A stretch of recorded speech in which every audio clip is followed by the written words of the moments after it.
A menudo pensamos que la innovación es algo que sigue una línea recta, ¿verdad? Una idea genial, un desarrollo y listo. Pero, ¿y si esa visión estuviera completamente anticuada?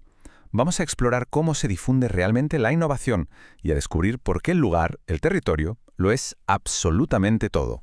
Muy bien, vamos a ello. Esta va a ser nuestra hoja de ruta para entender a fondo el enfoque territorial de la innovación.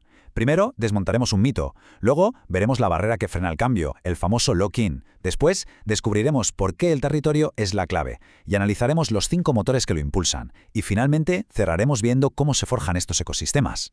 Empezamos por el principio.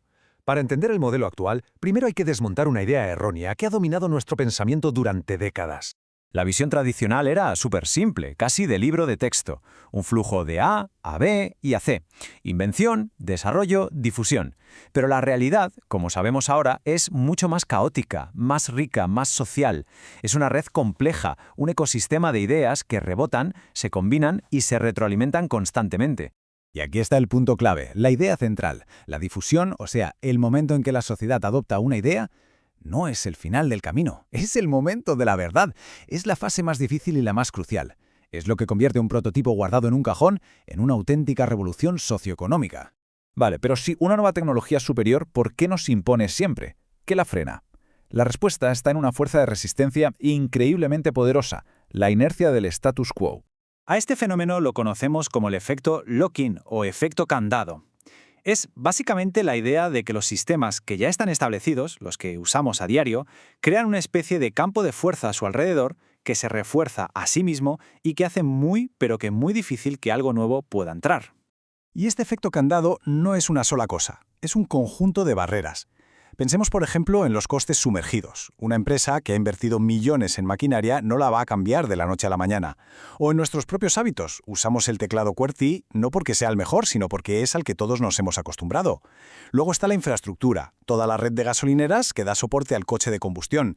Y por si fuera poco, el sistema antiguo se va haciendo cada vez mejor y más barato, lo que hace que la competencia sea aún más brutal.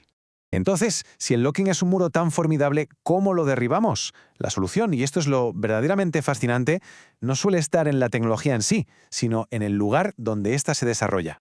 Aquí está el argumento central de todo este enfoque.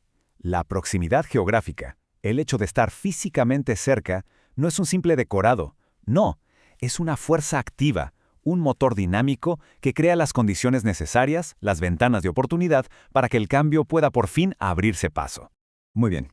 ¿Y cómo funciona esto en la práctica? Vamos a meternos de lleno en la maquinaria de la innovación territorial y a desglosar los 5 mecanismos concretos que explican por qué la geografía tiene este poder acelerador. Estos 5 motores no actúan por separado, al contrario, trabajan juntos, se entrelazan y se refuerzan mutuamente para crear un terreno fértil, un verdadero ecosistema donde las nuevas ideas pueden nacer, arraigar y, lo más importante, extenderse a una velocidad asombrosa. Vamos a verlos uno por uno. El primer motor es quizás el más sutil, pero también el más poderoso. El conocimiento tácito. Hablamos de ese saber hacer que no se puede aprender en un libro o en un tutorial de YouTube. Es el instinto, la intuición, los trucos del oficio.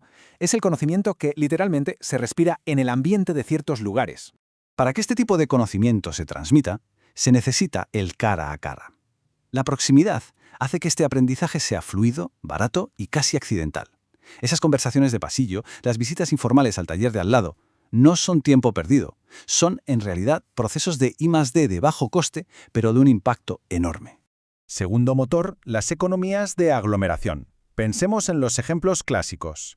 Silicon Valley para la tecnología, los distritos de la moda de Milán o los clústeres de automoción en Alemania.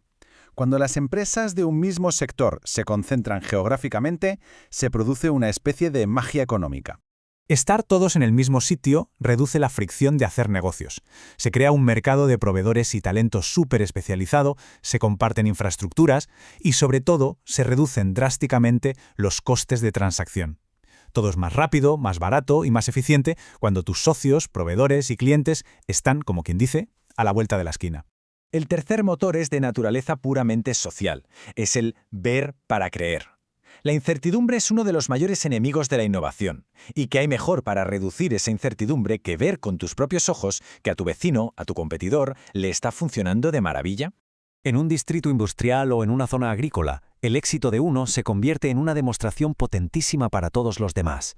Se acorta el proceso de decisión y la innovación pasa de ser una apuesta arriesgada e individual a convertirse en la nueva norma del grupo. La presión de los pares y la competencia sana elevan el nivel de toda la comunidad.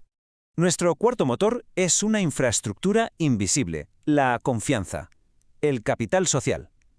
Es ese tejido de relaciones, de identidad compartida, que une a una comunidad local y que representa una de sus ventajas competitivas más fuertes, aunque sea intangible. Es sencillo. Cuando hay confianza, la gente está más dispuesta a arriesgarse junta. El riesgo se comparte, se reduce. Y esto abre la puerta a proyectos colaborativos mucho más ambiciosos, de esos que una empresa sola jamás podría ni plantearse. La confianza es el pegamento que permite que todo lo demás funcione. Y llegamos al quinto y último motor, la gente. Al final, la innovación se propaga a través de las personas. El conocimiento no es algo abstracto que flota en el aire, está encarnado en el talento, la experiencia de los trabajadores. Y las personas son móviles.